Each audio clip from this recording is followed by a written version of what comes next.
Las 7 en Canarias.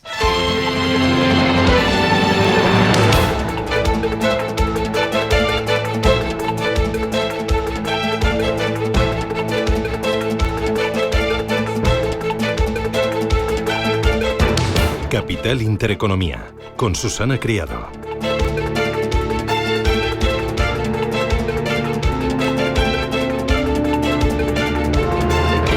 Señoras, señores, ¿qué tal? Buenos días, muy buenos días y bienvenidos a Radio Intereconomía, a Capital Intereconomía. Es 2 de octubre, son las 8 de la mañana, las 7 en Canarias y bueno, el día está estrenándose, arrancando, amaneciendo.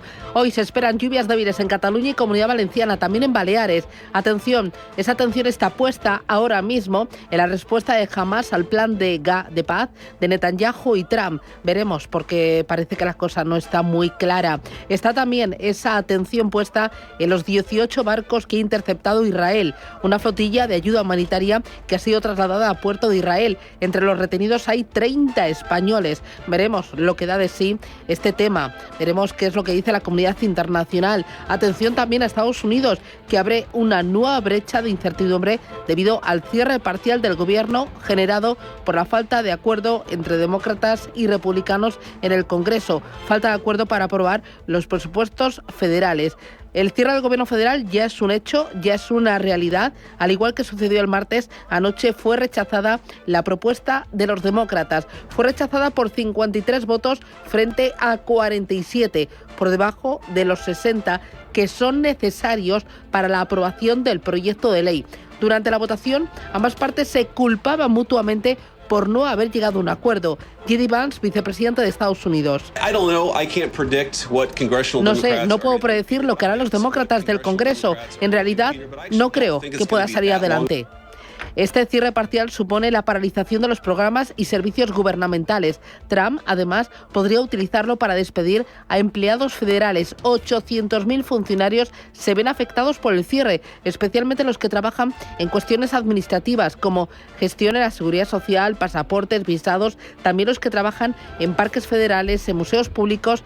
Los contratistas privados que trabajan para el gobierno también van a ser suspendidos de empleo y sueldo, sin garantías de que lo vayan a cobrar de manera retroactiva. Se estima que unos 200.000 trabajadores estarían en esta situación y se verían afectados. El cierre del gobierno federal detendrá además algunos pagos a los agricultores y retrasará el acceso a préstamos agrícolas federales. Es un último golpe para los productores que ya se enfrentan a precios bajos de los cultivos, a deudas récord y a una guerra comercial pues que está amargando la cosecha de otoño. Trump, en su red social, señalaba que este cierre es una oportunidad para ajustar el gasto y para evitar el despilfarro. J.D. Vance comentaba que el impacto en el crecimiento va a depender de cuánto se prolongue el shutdown e insistía en que las redadas del Servicio de Inmigración no se van a detener. Creemos que el gobierno del pueblo estadounidense existe para el pueblo de Estados Unidos. El cierre comenzó a medianoche, durará hasta que un partido obtenga suficientes votos para que su plan de financiación salga adelante. Este es el primer cierre en 7 años. El último fue en el año 2018, también bajo el mandato de Donald Trump. Duró 35 días, siendo el más largo de la historia del país. Los mercados le dan la espalda a este cierre del gobierno federal de Estados Unidos.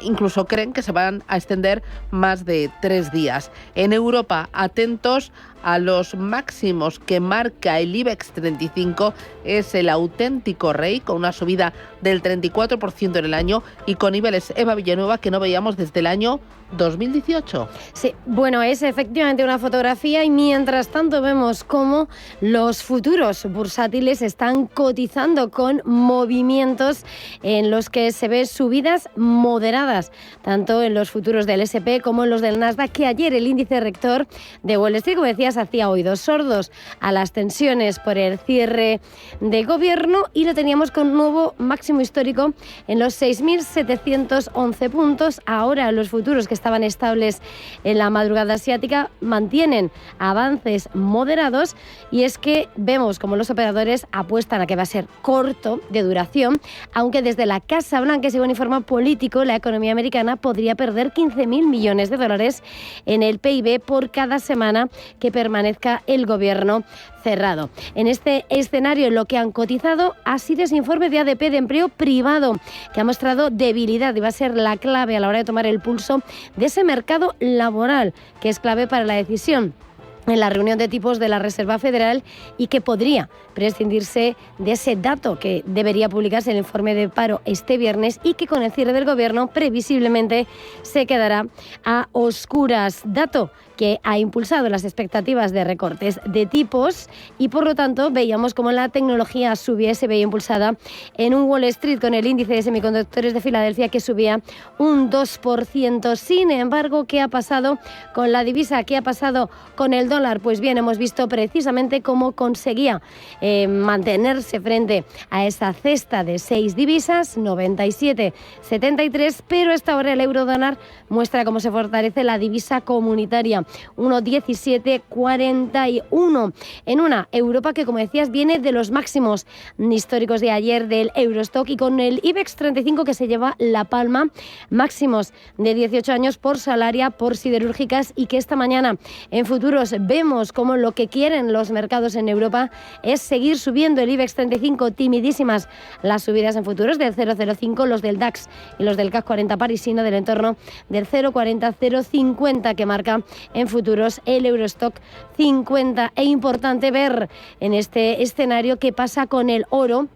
Y vemos como el activo refugio por excelencia a esta hora cede, aún así lo tenemos en $3.893 y es prácticamente el tope, el récord que marcaba ayer en $3.895 por esas expectativas de recortes y la incertidumbre política. Y ojo al petróleo, vemos como entre las commodities el oro negro esta mañana sube y se revaloriza tras 3 días de pérdidas, se recupera de mínimos de 16 semanas con ese trasfondo del temor a las sanciones en Rusia. Vemos al de referencia en Estados Unidos subir hasta los $62,08 barril y el Brent que lo tenemos en $65,67.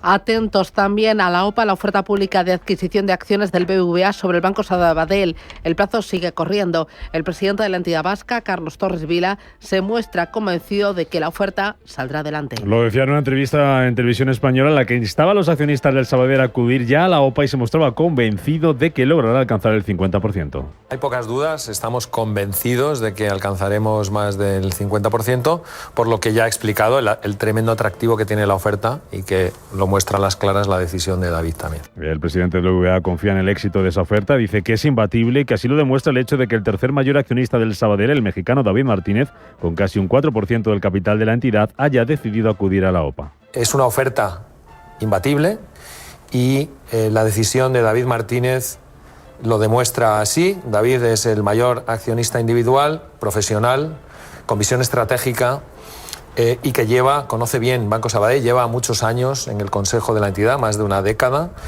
Y lo que es bueno para un accionista, el mayor accionista individual, tiene que ser necesariamente bueno para todos los accionistas del Sabadell. Por eso es tan importante que cada uno de ellos individualmente les animamos a que actúen ya, que acepten la oferta.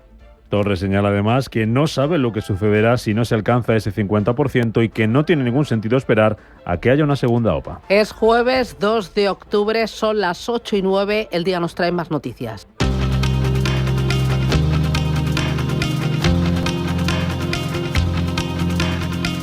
Banco Santander patrocina este espacio.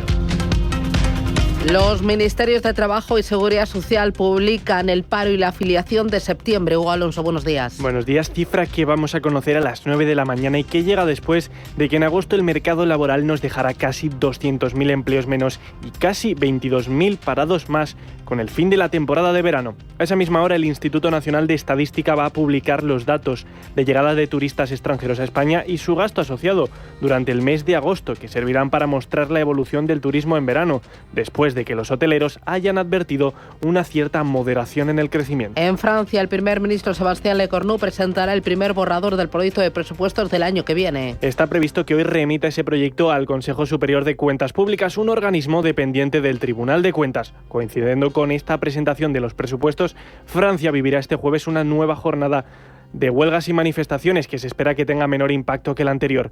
Los sindicatos exigen la retirada de los ajustes programados por el anterior gobierno y otras reivindicaciones, como más impuestos a los multimillonarios y la suspensión de la reforma de las pensiones. En Copenhague, segunda jornada de la cumbre de la Comunidad Política Europea. Encuentro que reúne a casi 50 jefes de Estado y de Gobierno europeos en un momento especial de especial tensión con Rusia por sus recientes provocaciones en el espacio aéreo del flanco oriental de la OTAN y su negativa a aceptar un alto el fuego en Ucrania. En este escenario, la Unión Europea apoya la construcción de una red de defensa aérea frente a la amenaza que representan los drones no identificados rusos tras las incursiones en el espacio aéreo de Polonia y Estonia. Ursula von der Leyen es la presidenta de la Comisión. Un elemento de esto será el llamado drone, que es básicamente un sistema que es capaz de hacer una rápida detección, intercepción y, por supuesto, si es necesario, neutralización. Para ello nos basamos mucho en la experiencia de Ucrania, por supuesto. En Oriente Medio, Hamás responde a la propuesta de Trump sobre Gaza. La milicia palestina pide cambios en ese plan y un calendario de retirada de las tropas israelíes antes de dar su respuesta. También algunos medios saudíes reclaman garantías del fin de la guerra y que la franja sea gobernada por palestinos.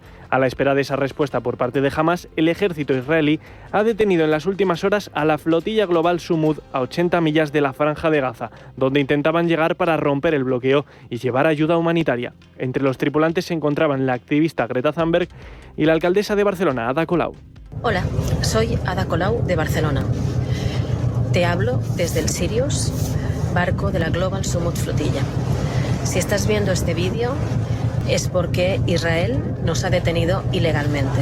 Eso quiere decir que no tenemos acceso a teléfono ni a internet, que estamos absolutamente incomunicados, no sabemos durante cuánto tiempo. Por eso hacemos este vídeo, para pedirte que seas nuestra voz, que hagáis el máximo ruido posible y que presionéis a nuestros gobiernos para que inmediatamente nos liberen y nos permitan abrir el corredor humanitario con Gaza. Banco Santander ha patrocinado este espacio.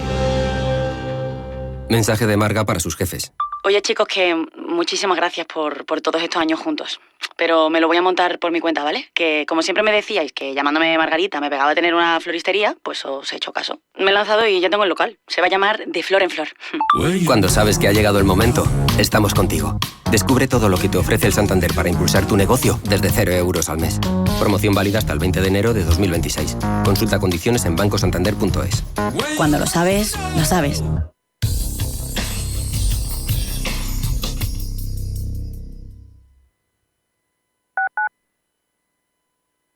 En la Comunidad de Madrid cuidamos el medio ambiente y reciclamos nuestros envases. Recuerda, deposita todas tus latas Brix y envases de plástico dentro del contenedor amarillo y los envases de cartón y papel en el contenedor azul. Recicla más, mejor, siempre y únete al movimiento imparable de la economía circular. Ecoembes, Federación de Municipios de Madrid y Comunidad de Madrid. Escucha cada jueves de 1 a 2 de la tarde en Radio Intereconomía Negocios de Carne y Hueso, el programa para emprendedores, startups y pymes líder en habla hispana, con Mariló Sánchez Fuentes. Si eres un family office, un inversor institucional y quieres invertir, Sirena Invest es tu aliado. Sirena Invest es una promotora inmobiliaria con más de 15 años de experiencia en el sector inmobiliario polaco que ofrece invertir en una de las economías más pujantes y rentables del mundo. Polonia. Recuerda, sirenainvest.com con Y o llámanos al 648 019495. Radio Intereconomía. Información económica en estado puro. No te pierdas la Feria de Otoño en la Plaza de Toros de las Ventas. Morante de la Puebla, Alejandro Talavante, Emilio de Justo, Borja Jiménez, Tomás Rufo, Pablo Aguado. Los toreros más destacados de la temporada vuelven a Madrid. Compra ya tus entradas en las-ventas.com.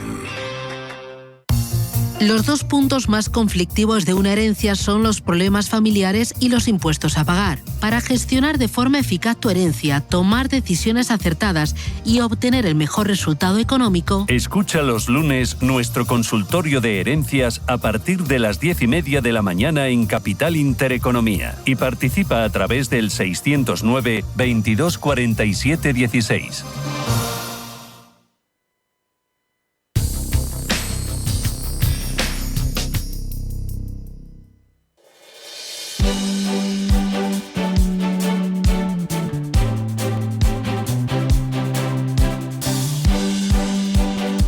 Radio Intereconomía, La Tertulia Capital. Bueno, vamos allá con la tertulia. Son las 8:15 de la mañana, es jueves. Mira que me gustan a mí los jueves. Me acompaña José Ignacio Gutiérrez. ¿Qué tal? Muy buenos días. Muy buenos días. De segundo apellido, vividor. Disfrutón. Bueno, a ver, disfruto.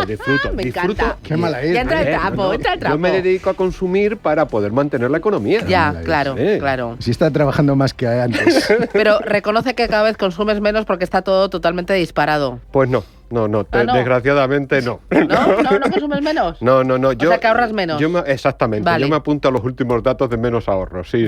Bueno, eso no es bueno, ¿eh? No es porque ¿cómo que pagan. no? Bueno. Mientras no nos endeudemos. No me llevéis la contraria así tan temprano, por favor. A ver, Juanjo Rubio, ¿qué tal? Muy buenos días. Buenos días. A ver, a mí siempre me han enseñado, que hay que tener como un ten con ten, ¿no? Un equilibrio entre consumo y entre ahorro, porque el ahorro privado es una palanca muy importante de crecimiento económico, familiar, empresarial y de país. Eso a nivel macro. Eso pero es la teoría. Tú piensas en ciclo vital. Llega un momento en que los que estamos ya en una fase muy avanzada de nuestra vida hemos estado ahorrando y ahora llega el momento de disfrutar esos ahorros. Ya, a ti también te veo disfrutón. Efectivamente. Claro, aquí tengo dos... A ver si se lo vas a dejar a los herederos. Me estáis acorralando, me parece fatal todo esto. Nosotros queremos mantener, para lo que dicen fuentes gubernamentales, los datos macro de la economía española, y por ello consumimos. Claro. Bueno, oye, varias cositas. Enseguida tengo entrevista con Cepime porque ayer publicaron el barómetro de la pyme española. Vamos a ver qué dice ese barómetro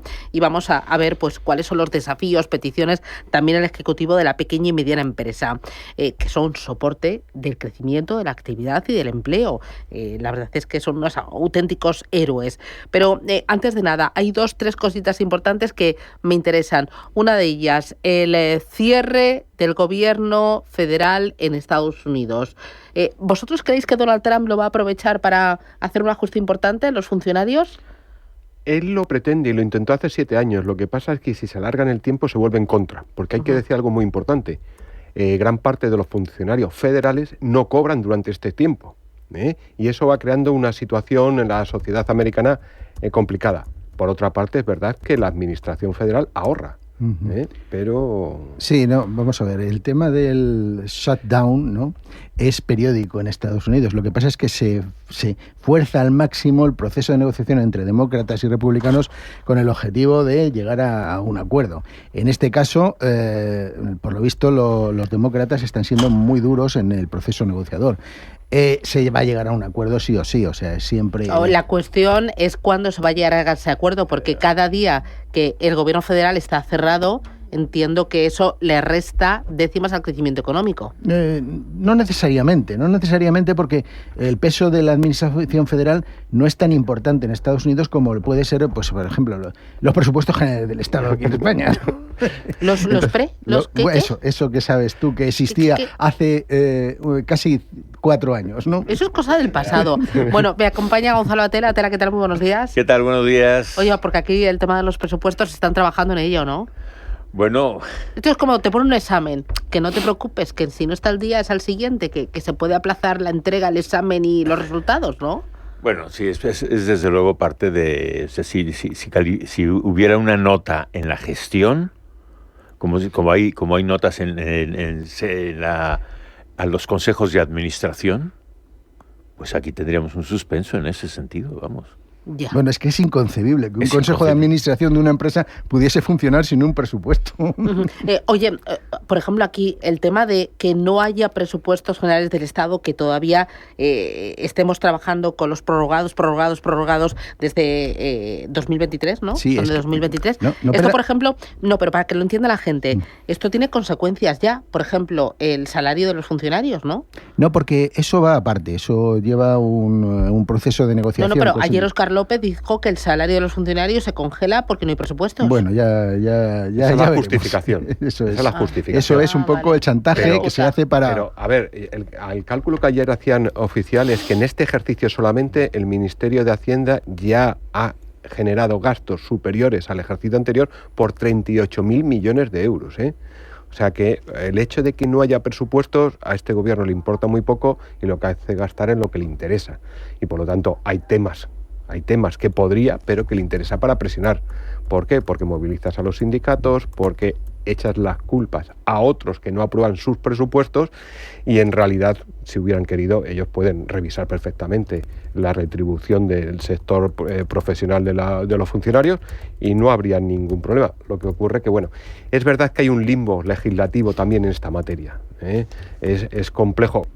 Juan José lo conoce bastante mejor que yo. Sí, es que pero... todo esto se puede aprobar en última instancia a través de Real Decreto Ley, ¿no? Y quiere decirse que por partes se pueden aprobar las partidas más sustanciales del presupuesto. No perdamos de vista que el 70% del presupuesto, entre el 65 y el 70, está congelado ya, a base de transferencias a las comunidades autónomas, pensiones, sueldos a los funcionarios y intereses de la deuda pública. Eso supone prácticamente ya el 70%. O sea, el margen de maniobra que tiene el presupuesto es muy limitado. Pero sí es evidente que hay nuevos retos, todo el tema, por ejemplo, de gastos en defensa que hay que incorporar y desde luego hay que revisar las prioridades estratégicas del gasto público en este país, y para eso están los presupuestos generales del Estado. Atela. Al hilo de lo que estás diciendo, más de un 70% del presupuesto nacional ya está determinado. Sí. Gobierne quien gobierne. Lo que me llama la atención es que estando eso así, y además muchas más partidas ya están ya predeterminadas, realmente el margen, la gran diferencia entre partidos es muy pequeña. Sí, o sea, sí, hay un consenso de fondo, que todo este enfrentamiento profundísimo que nos venden, o sea, no es así. Lo que también pone de manifiesto es la ausencia de unas líneas estratégicas claras de a dónde vamos. En ese sentido yo me podría preguntar, ¿y este gobierno? ¿Cuáles han sido las líneas estratégicas de este gobierno? Contestación. Pues ruido mediático, rellenarnos todos los días con pequeñas, con supuestamente nuevas prioridades, con nuevos temas, pero ¿tenemos una línea estratégica clara? ¿Cuál es la línea estratégica de política territorial, por ejemplo? Bueno, tú estás viendo demasiado. No, y no solamente ello, hay algo muy importante. Sabéis que no hay un control de ejecución presupuestaria, el único control que existe es la presentación y aprobación de los presupuestos generales del Estado. Al no existir ni siquiera la presentación de presupuestos, no hay ningún sistema de control sobre el gasto de los presupuestos del ejercicio anterior. Con lo cual lo que hay es que llevamos 3 ejercicios sin ningún control presupuestario de ningún tipo. A ello le unes que el Tribunal de Cuentas trabaja con un decalaje de entre 3 y 4 e incluso 5 años en algunos momentos. No existe ningún tipo de control sobre la ejecución presupuestaria. Y perdona, te veo, Susana, que ya quiere cerrar el tema, pero es que, claro, como no han deflactado la tabla del IRPF, claro, pues han ido y se ha ido subiendo impuestos con pequeñas modificaciones, ya estamos en más de 50, 70, me parece, veces que han sido, como por ejemplo la tributación de los arrendamientos urbanos. Entonces, a base de eso, vamos trampeando. No, y el consumo que se ha incrementado y las bases imponibles de los impuestos fundamentales han crecido, y eso es lo que justifica un incremento en los ingresos públicos importante, ¿no? Hoy os habéis ido por el tema de los presupuestos generales del Estado aquí en España, pero yo empezaba preguntando, hoy el cierre federal en Estados Unidos del gobierno, ¿lo va a aprovechar Donald Trump para hacer un ajuste en el gasto público en aquel país? José Ignacio me decía que no. Atela, ¿tú qué crees? Yo creo que Donald Trump no es un hombre... Es muy difícil predecir, pero no es un hombre, por ejemplo, en el que la deuda de los Estados Unidos no creo que sea una de sus prioridades. Yo lo que creo es que va a haber un acuerdo inmediato porque hay determinadas cuestiones que hay que resolver. Si el problema fundamental donde están friccionando es en el tema de los gastos sanitarios para inmigrantes que no están regularizados, ¿no? Entonces es un tema en el cual yo creo que habrá una solución final, entre otras razones porque si no la paralización de la administración norteamericana por ahora en los servicios básicos, servicios estratégicos, no la hay, pero puede generarse. Bueno, 2 minutos para publicidad y a la vuelta. Ayer Cepyme presentaba su indicador de la situación de la pyme referido al segundo trimestre de 2025. 2 datos importantes. 1, España a día de hoy tiene un 16% menos de microempresas que antes de la pandemia. Y 2, los costes siguen incrementándose y encadenan 4 trimestres de subida. Enseguida hablamos con Ángela de Miguel, presidenta de Cepyme.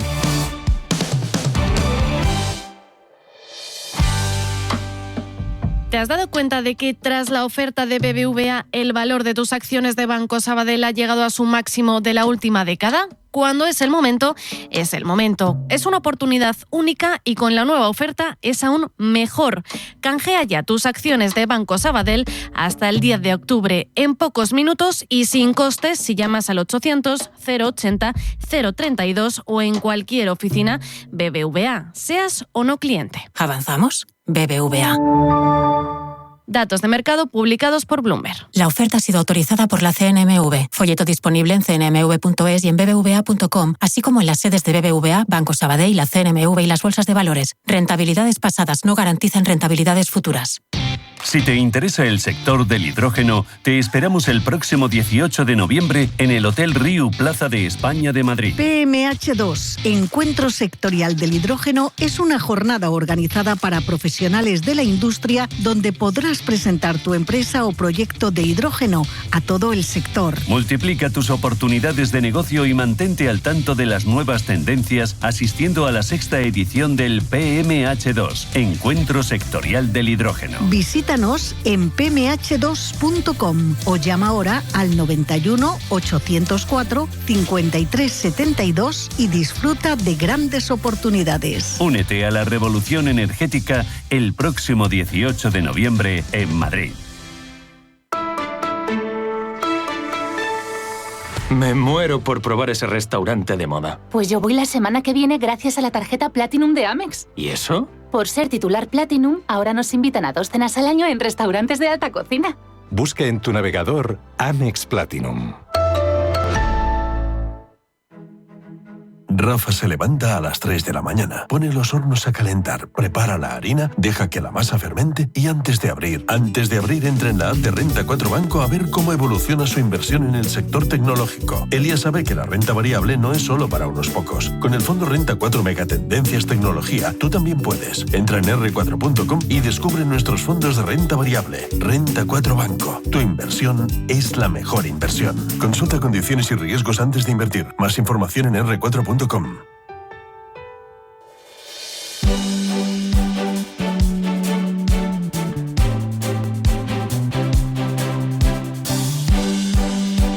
En Radio Intereconomía, La Tertulia Capital.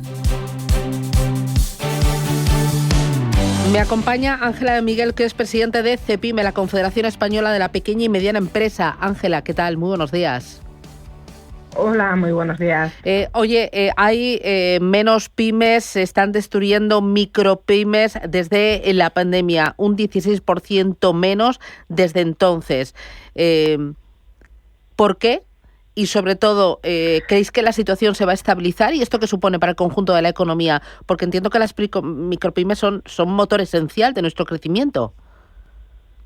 Bueno, son motor esencial de nuestro crecimiento y también motor esencial de nuestra vida.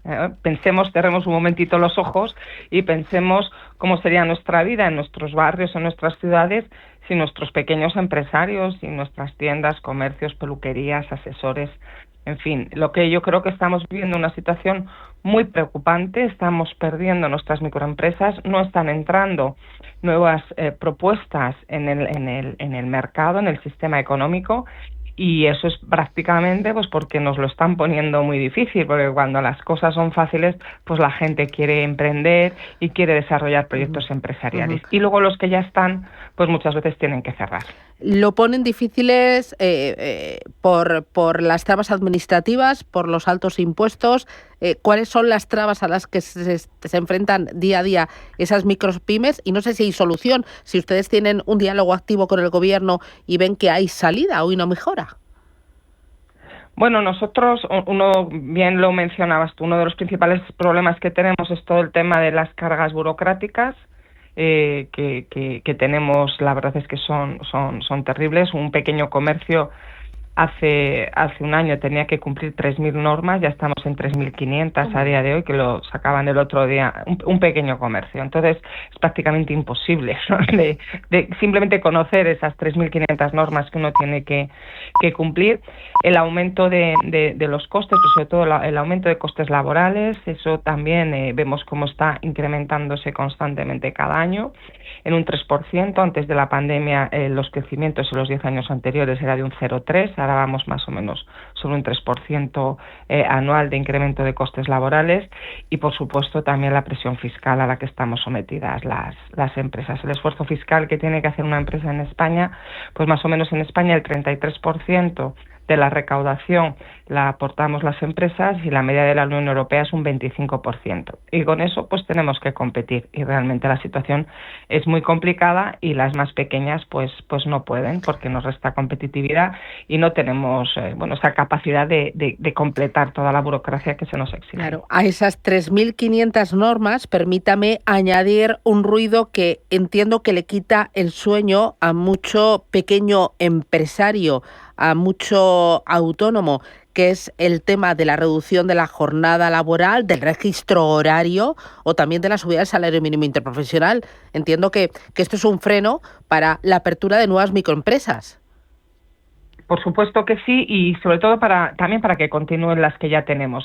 Por ejemplo, en la microempresa ya el salario mínimo interprofesional está por encima del 70% del salario, es decir, que prácticamente todo el salario mínimo está cubriendo prácticamente todo el salario de las empresas más pequeñas, muy por encima de ese 60 de la media, que es el que buscaba o que pretende de alguna manera la ministra. Pues en la microempresa ya estamos en el 70%, superando mucho. Y en algunas zonas de España, como puede ser Huesca, por ejemplo, está en el 82%.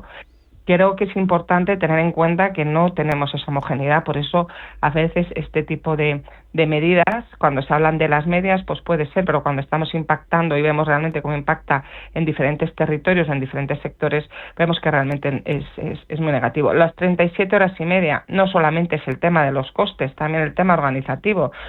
Al final un pequeño comercio, por ejemplo, un pequeño restaurante con 1 o 2 trabajadores, pues va a tener que reducir su horario de apertura al público y, muy importante, incrementar los costes, las horas laborales en los trabajadores autónomos, que también son trabajadores y también tienen que tener esos derechos. Nos preocupa mucho. Y el tema del registro horario, pues para la microempresa, que no tenemos expertos en tecnología, que muchas no están digitalizadas y que muchas están en el mundo rural donde no hay conexión, es imposible cumplirlo. No es que no se quiera, es que mucha microempresa es imposible que pueda cumplirlo. Y Ángela, a esto se añade el que estamos con un gobierno que no tiene presupuestos. El que no haya presupuestos y que estemos trabajando con los prorrogados desde el año 2023 de otro gobierno, ¿esto qué le supone a la pequeña y mediana empresa? Bueno, pues al final es que es muy complicado establecer nuevas líneas o establecer una dirección sobre dónde se quiere, hacia dónde queremos ir. Pero bueno, pues como cualquier presupuesto que podamos tener en cualquiera de nuestras empresas o en nuestra familia, tú al final tienes que saber dónde quieres ir y ajustarte en esa línea, con lo cual pues eso ahora mismo pues no lo podemos tener al no tener estos presupuestos. Una cosa más, por regiones y por sectores, ¿el cuento va de distinta manera o les afecta a todas igual? Bueno, afecta en global. Es verdad que no todos los sectores, hay sectores siempre que son un poquito más pujantes o territorios donde se está mejor, ¿no? Pero realmente lo que estamos viendo es que me da igual el sector que cojamos o el territorio que cojamos, las empresas más pequeñas, con toda la carga burocrática que tenemos, los costes laborales y el esfuerzo fiscal que tenemos que hacer, lo tenemos muchísimo más difícil que las empresas que son un poquito más grandes. En cualquiera de los casos es una auténtica carrera de obstáculos que recorren cada día nuestros héroes, nuestros pequeños empresarios, que realmente siguen siendo optimistas, están con ilusión, pero que cada día se lo ponen más fácil. Pero al final, en todos los sectores y en todos los territorios, la vida es realmente complicada para nuestros pequeños empresarios. Una cuestión más, Ángela, aquí estoy viendo que lo que usted me está contando refleja muy bien lo que viven muchos pequeños empresarios, muchas micropymes y muchos autónomos, y no tiene nada que ver con esas grandes cifras que vemos y que cantamos aquí en la radio todos los días. Ese crecimiento económico más vigoroso en España que en el resto de nuestros competidores europeos, ¿no? Estamos viendo como dos realidades, dos Españas, ¿sí? Sí, estamos viendo, al final estamos dejando fuera o dejando atrás a la parte más débil del sistema, y eso pues nos parece que es muy preocupante, porque en un momento de crecimiento económico nuestras microempresas tendrían que estar creciendo y no lo están haciendo, están desapareciendo. Cuando acabe el crecimiento económico tendremos un problema, ¿no? Al final, por ejemplo, la empresa más pequeña no puede contratar, ahora mismo está contratando un 0,3 y sin embargo las grandes están contratando un 4,5%. O sea, al final las grandes están creciendo, están bien, las medianas pues están mejor, y según vamos reduciendo el tamaño, pues no vamos en la misma proporción, con lo cual al final lo que estamos viendo es que se está haciendo una política pública que está dejando atrás a los más débiles, en este caso a las microempresas, en vez de tener unas políticas públicas que acompañen al crecimiento global desde el más pequeño hasta el más grande, y estableciendo muchísimas barreras de entrada para que nuevos empresarios, nuevos emprendedores puedan empezar y desarrollar una actividad profesional. Estupendo. Ángela de Miguel, presidenta de CEPIME, un auténtico placer. Muchísimas gracias. Que tenga buen día. Muchísimas gracias. ¿Algún y feliz día comentario? A todos los gracias. Atela, ¿algún comentario? ¿No? ¿Juanjo? No, es que lo ha explicado muy bien. Lo ha dicho no perfectamente, sí. El problema fundamentalmente aquí son las regulaciones y las cargas y costes de todo índole, y especialmente de naturaleza fiscal. Y hay que decir que el 94% aproximadamente de las empresas del tejido empresarial español son pymes. Ya. Son pymes. El 94%. Oye, quiero que escuchéis a Marc Murtra. En Europa no tenemos titanes tecnológicos, no tenemos titanes de las telecomunicaciones. Entonces lo que nosotros proponemos es eso, creemos titanes, dejadnos crear grandes empresas de tecnología y de telecomunicaciones. Es el presidente de Telefónica, Marc Murtra, que reiteraba ayer la necesidad que tiene Europa de permitir la creación de empresas tecnológicas de mayor tamaño para poder competir con los gigantes internacionales. Publicidad, y me lo valoráis, que ya veo que entráis al trapo, vamos.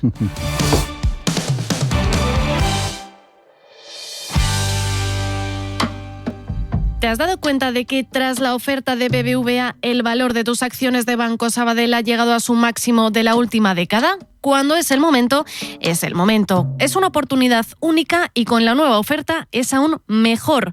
Canjea ya tus acciones de Banco Sabadell hasta el 10 de octubre, en pocos minutos y sin costes si llamas al 800 080 032 o en cualquier oficina BBVA, seas o no cliente. ¿Avanzamos? BBVA. Datos de mercado publicados por Bloomberg. La oferta ha sido autorizada por la CNMV. Folleto disponible en cnmv.es y en bbva.com, así como en las sedes de BBVA, Banco Sabadell, la CNMV y las bolsas de valores. Rentabilidades pasadas no garantizan rentabilidades futuras. DEPAM, 150 años de consistencia en gestión de fondos de inversión y mandatos. Optimiza tu cartera con nuestras áreas de especialización en renta fija, renta variable, inmobiliario cotizado y ahora también oportunidades de impacto. Consulta depaminvestments.com y a tu asesor financiero. DEPAM, confianza, conocimiento. MFS Investment Management. Como pioneros en la inversión de activos desde 1924, en MFS ofrecemos una amplia gama de fondos de renta fija. Descubra nuestras estrategias y conclusiones en mfs.com/fi. ¿Quieres disfrutar del mejor atletismo en Valladolid? Aquí lo tienes. La 19ª Milla Urbana de Valladolid. Gran Premio Caja Rural de Zamora. Mucho más que atletismo. Un espectáculo deportivo de primer nivel. Sábado 4 de octubre a las 11:50 horas en la Acera de Recoletos. No te lo puedes perder. Patrocinan Ayuntamiento de Valladolid, Junta de Castilla y León, Cabidel, Escuela de Atletismo Isaac Viciosa y Caja Rural de Zamora. Gente como tú.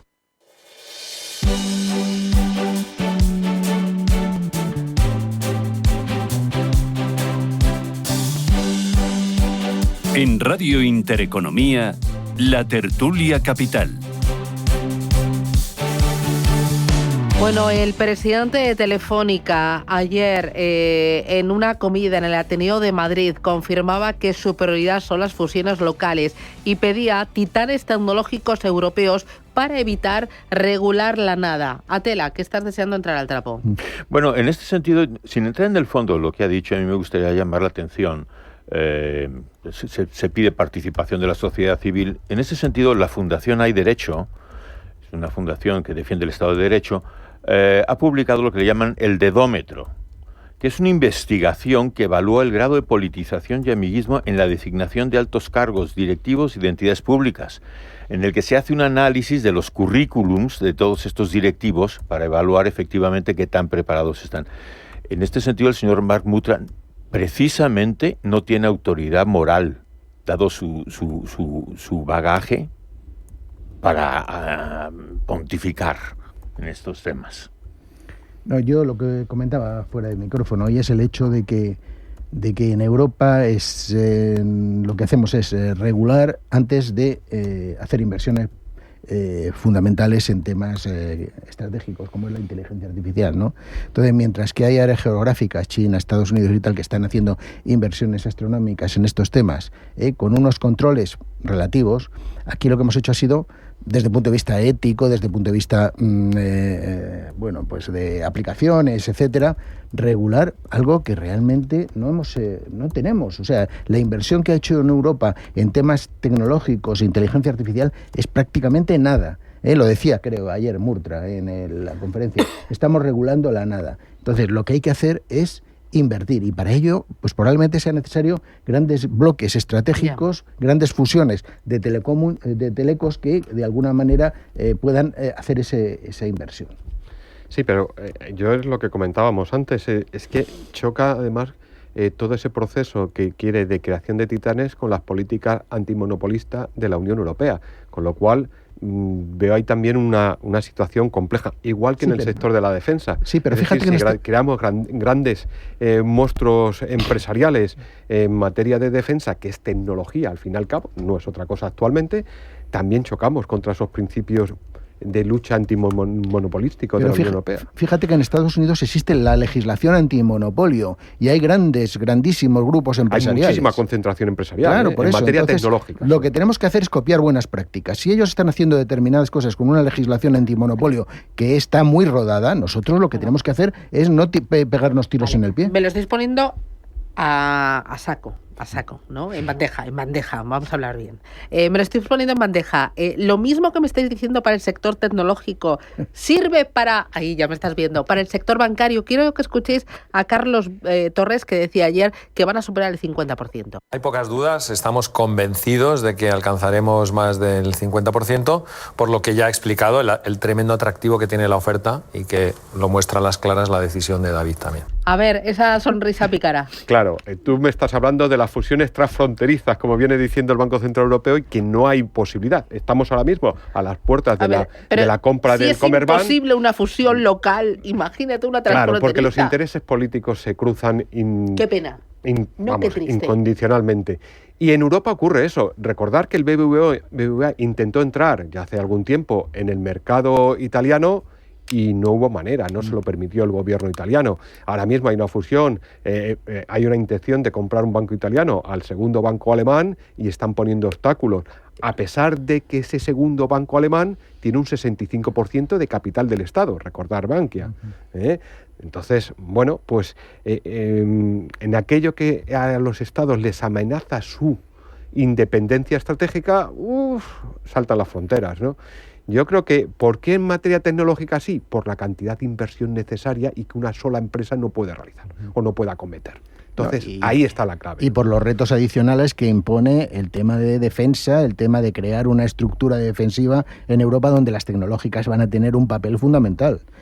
Y eso dentro de la línea estratégica actual de la Unión Europea. Ya, pero no me esquivéis. BBVA Sabadell. Escenarios. ¿Tú qué crees, Atela? ¿Van a conseguir el 50%? Bueno, yo creo que es muy significativo. Es muy significativo que este señor David Martínez, que conoce muy bien el Banco de Sabadell, que está en el Consejo y además me parece en la Comisión Estratégica, etcétera, haya tomado esa decisión. Me parece que eso es muy significativo. Sí, marca la línea y yo creo que eso... A ver, yo no creo que llegue al 50%, lo digo. Y cuando digo esto ya veréis cómo pasará al contrario. Pero una posición entre un 30 a un 35% supone un tercio de propiedad de la entidad, con lo cual ya tiene una posición dominante.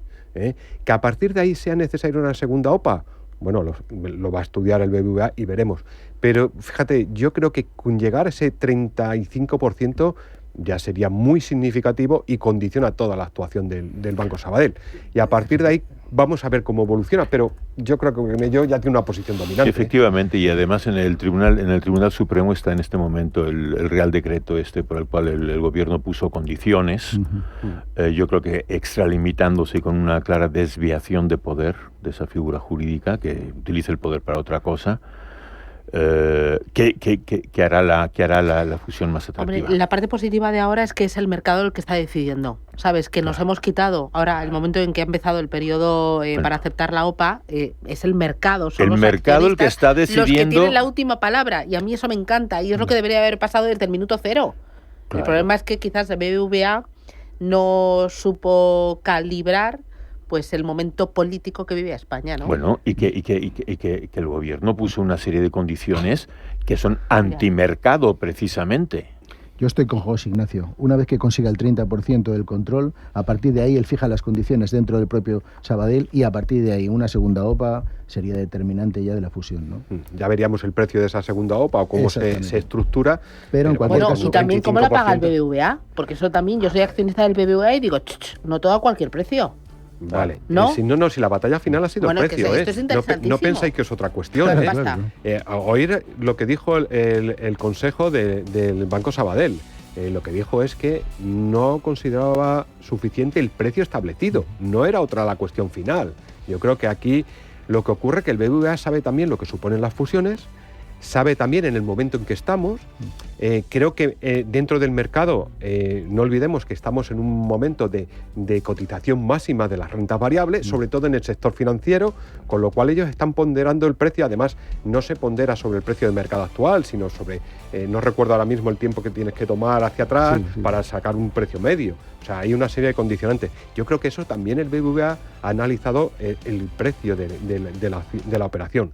Otra cuestión sería esa segunda OPA, donde tú ya tienes que determinar, llegar a ese 51%, y tienes que ver a qué estás dispuesto a llegar para conseguirlo. Ahí ya veríamos otra cuestión. Pero yo creo que ahora mismo hay que tener presente que los precios reales que ahora mismo está marcando el mercado, yo creo que no se condiciona con lo que vamos a ver a corto plazo. Yo dudo mucho que la renta variable sea sostenible, estos máximos permanentes, y sobre todo en el sector financiero, que lleva una revalorización. Que me voy. Chicos, que os veo en forma. Juanjo Rubio, José Ignacio Gutiérrez, Gonzalo Atela. Oye, muchísimas gracias. ¿Te vas a Perú, no? Sí, me voy. Ay, qué envidia. Una temporada. ¿Cuánto tiempo? Pues depende de lo que me ofrezcan allá. Yo ahí es de mis países pendientes. Sí. A mí también. Yo he visitado toda Latinoamérica. Y la comida la mejor del mundo, dicen también. Menos Argentina y Perú. Argentina me voy yo, dentro de nada. ¡Qué maravilla! Pues es que son de esos países que vas a visitar sí o sí en la vida y lo vas aparcando y llega el momento. Pues nada, tú a Perú y yo a Argentina. Venga. Bueno, chicos, que nos vamos. Adiós, chao. Un placer.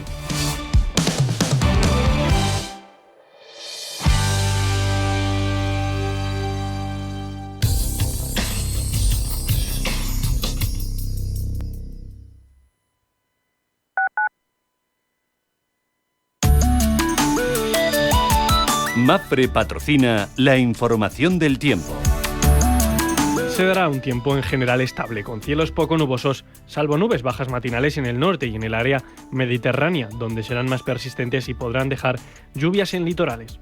En Baleares se esperan intervalos nubosos y en Canarias, con cierta incertidumbre, podría llegar aire húmedo subtropical que aporte nubosidad abundante y algún chubasco débil. Las temperaturas máximas tenderán a subir en el interior y Canarias y a bajar ligeramente en el Mediterráneo y Baleares. Las mínimas descenderán en general, salvo en Galicia, suroeste andaluz y Canarias, donde subirán. El viento será de moderado a flojo, aunque con intervalos fuertes en el estrecho norte de Baleares y Ampurdán.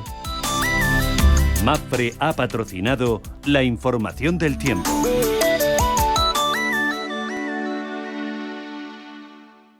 Atención inversor, únete al club de inversión de Grupos Eneas. Estamos especializados en la compra, reforma y venta de inmuebles y otros activos, ofreciendo rentabilidades muy atractivas. Coinvierte con nosotros. 91 639 0347. Grupos Eneas, tu aliado en la inversión.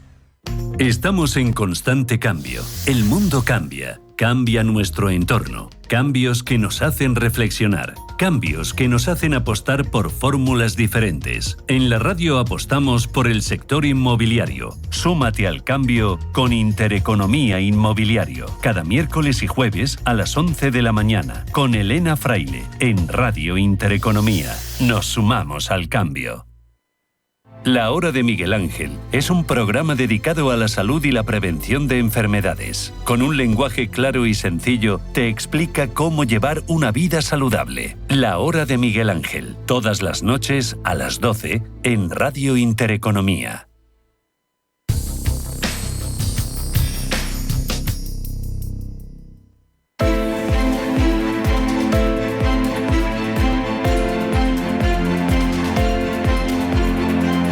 Capital Intereconomía. Finanzas, mercados.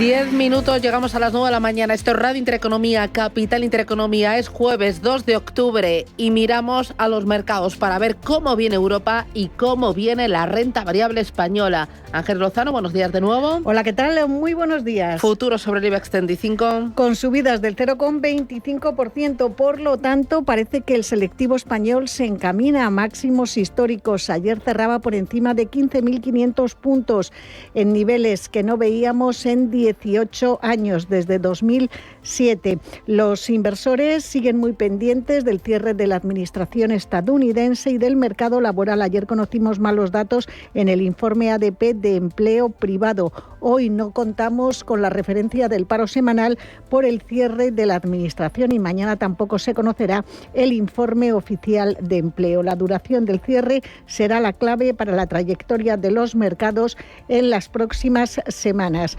En España tenemos datos de paro correspondientes al mes de septiembre. También en Europa habrá datos del mercado laboral y en nuestro país se celebra subasta de bonos y obligaciones, subasta a largo plazo. Tenemos la prima de riesgo en 56 puntos básicos, rentabilidad del bono a 10 en el 3,14%. Europa viene con subida del medio punto para el DAX alemán y del 0,59 para los futuros del CAC 40 y del Eurostock 50. En el FTSE británico nos detenemos y es que el beneficio atribuible de Tesco es de 950 millones de libras en comparación con los 1.050 millones del mismo trimestre del año pasado. Sus ganancias por acción también son peores que hace un año, pero el gigante minorista consigue una facturación de más de 36.000 millones de libras cuando el año pasado no alcanzó los 35.000 millones. Estaremos atentos a esas acciones del mayor supermercado de Reino Unido. En cuanto a futuros americanos, después de que esas ventas de General Motors y Ford crezcan un 8%, vemos el Nasdaq 100 subiendo un 0,18%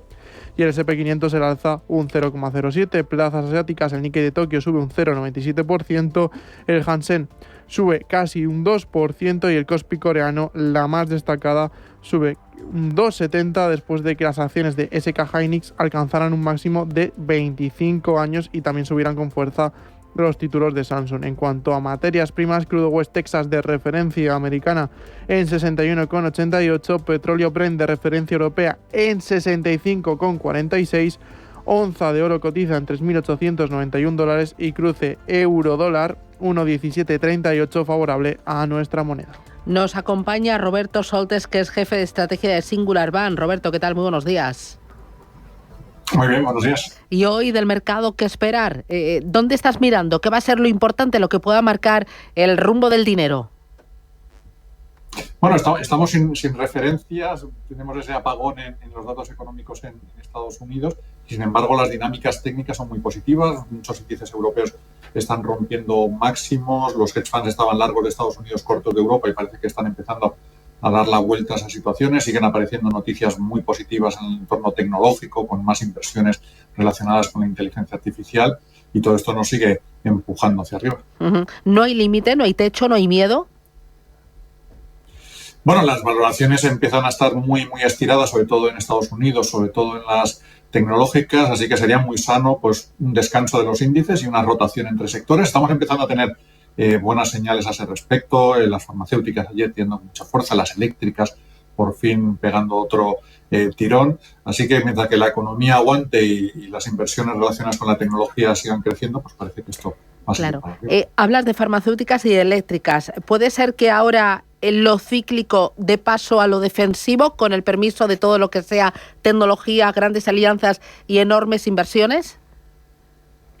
Sí, sería lo lógico. En términos económicos no estamos esperando una aceleración del crecimiento. Los sectores cíclicos pues, están descontando ya un entorno bastante benigno y, sin embargo, esas farmacéuticas, por los temores a esos cambios en el sistema de fijación de precios, los aranceles de Trump se quedaron muy atrás y las eléctricas pues están viendo nuevos planes de inversión también en redes que son muy positivos. Hablabas del cierre del gobierno federal en Estados Unidos. Si se prolonga el cierre, ¿esto puede provocar una corrección en los índices de bolsa, en los bonos, por ejemplo, o en el dólar? Bueno, el daño es bastante temporal y además reversible. Se estima que más o menos cada semana de cierre restaría 1/10 al PIB de Estados Unidos, pero luego los funcionarios recuperan ese salario, por lo tanto no es una pérdida de capacidad de consumo, así que más ruido estadístico, además con ese apagón en la publicación de los datos, pues puede meter algo más de volatilidad, pero no supone un daño de fondo a su economía. A la espera de ver si tenemos dato en Estados Unidos de empleo o no tenemos datos de empleo por el cierre federal, el mercado sí que descuenta más bajadas de tipos de interés por parte de la Reserva Federal, 2 al menos antes de que termine el año, y esto es lo que le estaría dando más gasolina a las bolsas. Sí, para que hay que tener en cuenta que eso ya está descontado. Las bolsas ya lo tienen incorporado, las curvas de tipos ya lo tienen incorporado, así que está en precio y cuando algo está en precio es difícil que ya vaya a darle más gasolina a los mercados. ¿Y el petróleo y el dólar te preocupan los niveles actuales, sobre todo la debilidad del dólar? Sí. Bueno, empezando por el petróleo, claramente el riesgo es a la baja, la OPEP sigue aumentando producción, el mercado va a estar sobreabastecido, nuestra previsión es que se va a ir al entorno de los $60-62. Acabamos de bajar posiciones en petroleras, tomando beneficios en Repsol y en otras. El dólar está bastante estable, en tanto que no haya cambios en las perspectivas económicas y de bancos centrales, pues la sensación es que va a estar oscilando entre 1,15 y 1,20, que el gran proceso de depreciación ya habría quedado atrás. Oye, ya lo último, OPA, BBVA, Sabadell, ¿el mercado descuenta o se cree que el BBVA sea capaz de conseguir el 50% del capital? No a corto plazo. Bueno, ahora mismo las cotizaciones están prácticamente empatadas y la clave va a estar en los inversores minoristas, que encima se la juegan en términos fiscales, porque si la OPA consigue menos del 50%, esa realización de plusvalías tributaría, así que vamos a tener mucha incertidumbre hasta el último momento.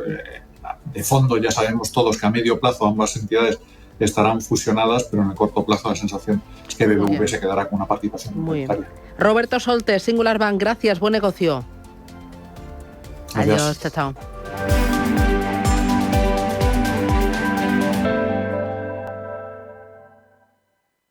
Radio Intereconomía. Eres lo que escuchas.